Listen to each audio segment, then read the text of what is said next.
ujian berat langsung dihadapi oleh klub promosi Serie A Como 1907 dengan bertandang ke Allianz Stadium markas raksasa Italia Juventus. Como yang dimiliki oleh pengusaha Indonesia lewat perusahaan Jarum Group memiliki misi untuk bisa bersaing di Serie A dan tidak hanya sekedar numpang lewat di kasta tertinggi Liga Italia. Oleh karena itu, sebagai upaya Como untuk bisa bersaing di level tertinggi, tim asuhan Cesc Fabregas itu melakukan perombakan besar-besaran dengan mendatangkan sejumlah pemain baru. Sempat dikaitkan dengan gelandang timnas Indonesia Tom Haye yang sudah memiliki pengalaman di Eropa, namun Como menolak rumor tersebut karena alasan kompetitif. Selain Tom Haye, Como juga sempat dikaitkan dengan Kevin Dix dari Copenhagen. Namun sampai saat ini, belum ada kabar resmi bergabungnya pemain keturunan Indonesia tersebut. Sebagai gantinya, Como mendatangkan bintang muda timnas Irak Ali Jassim yang bersinar di Piala Asia dan kualifikasi Piala Dunia melawan Indonesia. Selain Ali Jassim, Como juga mendatangkan pemain bintang seperti Andrea Belotti yang memiliki pengalaman di timnas Italia,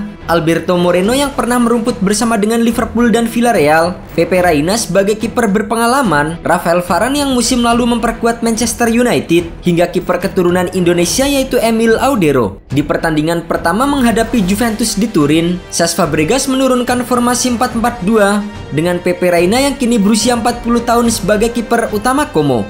Kemudian di posisi back ada Alberto Moreno, Goldaniga dan juga Federico Barba. Di posisi gelandang, Fabregas mengandalkan Mathias Braunoder dan Daniel Baselli. Sementara di lini depan, Andrea Belotti dipasangkan dengan Patrick Cutrone. Di sisi lain, Juventus yang bermain di bawah pelatih baru Thiago Motta mengandalkan formasi 4-2-3-1 dengan Manuel Locatelli, Timothy Weah, Khéphren Thuram dan Dusan Vlahovic sebagai starter. Hasilnya, tuan rumah Juventus mampu mengendalikan permainan dengan 58% penguasaan bola. Superioritas Juventus atas Como sudah nampak sejak babak pertama berjalan. Juventus tak membiarkan anak asuh Cesc Fabregas membuat satupun peluang.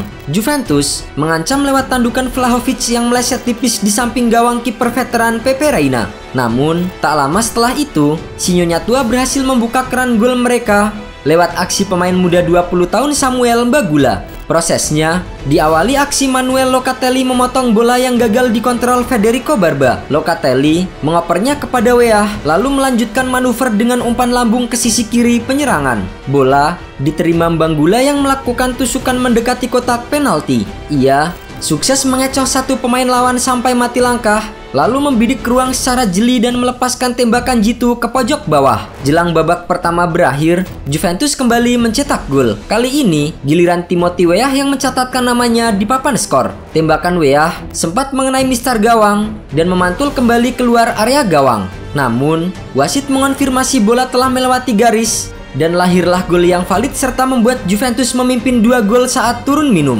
Pada babak kedua, jala gawang Pepe Reina sempat bergetar untuk ketiga kalinya. Kali ini, sundulan Vlahovic sukses membelokkan bola hasil crossing Juan Cabal masuk ke gawang. Akan tetapi, gol tersebut dianulir karena bomber timnas Serbia itu dianggap offside. Setelah beberapa kali mencoba keluar dari tekanan, Como akhirnya mendapatkan peluang berbahaya pertama pada menit ke-79 saat tembakan Gabriel Strefeza meleset tipis dari gawang. Namun, bukannya mencetak gol untuk menyamakan kedudukan, pada masa injury time, Como justru kembali kebobolan setelah Juventus mencetak gol ketiga mereka lewat tembakan kaki kiri yang brilian dari bek sayap Andrea Cambiaso. Bek 24 tahun itu melontarkan bola di luar kotak penalti setelah menerima operan dari Mbagula. Hingga pertandingan berakhir, tidak ada gol tambahan yang tercipta.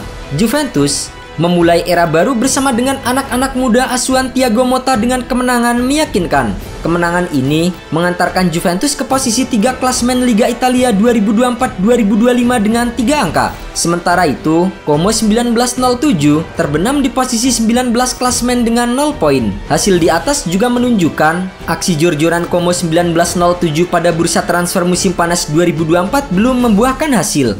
Setelah promosi ke Serie A, Como hanya menyisakan 8 pemain mereka di musim lalu. Sejumlah rekrutan anyar sudah diturunkan dalam laga ini. Para pemain tersebut adalah Pepe Reina, Alberto Moreno, dan Andrea Belotti. Namun, hasilnya masih belum maksimal. Beberapa pemain anyar Como 1907 belum diturunkan oleh pelatih Cesc Fabregas karena berbagai alasan. Sebut saja Rafael Varane yang mengalami cedera, Alberto Docena hingga kiper keturunan Indonesia Emil Audero yang hanya duduk manis di laga kali ini. Padahal di musim lalu, Emil merupakan bagian dari Inter Milan yang berhasil meraih Scudetto. Namun, Fabregas nampaknya masih belum memberikan kesempatan kepada kiper kelahiran Mataram tersebut. Pelatih Como 1907 Cesc Fabregas mengakui timnya harus menerima kenyataan pahit setelah menelan kekalahan 0-3 dari Juventus pada laga pembuka Serie A. Saya harus menonton ulang pertandingan dan menganalisis dengan cermat apa yang harus kami lakukan.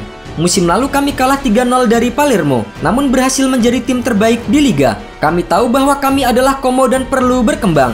Jadi apa yang kami lihat adalah perbedaan kualitas dan sedikit kepercayaan diri. Lebih lanjut, Fabregas meminta anak asuhnya untuk melupakan kekalahan ini. Ia berharap anak asuhnya bisa bangkit pada laga selanjutnya. Pada laga berikutnya, Como 1907 akan bertandang ke markas Cagliari pada 26 Agustus mendatang. Kemenangan menjadi harga mati bagi pasukan Cesc Fabregas untuk mengembalikan kepercayaan diri dan kembali ke persaingan Serie A.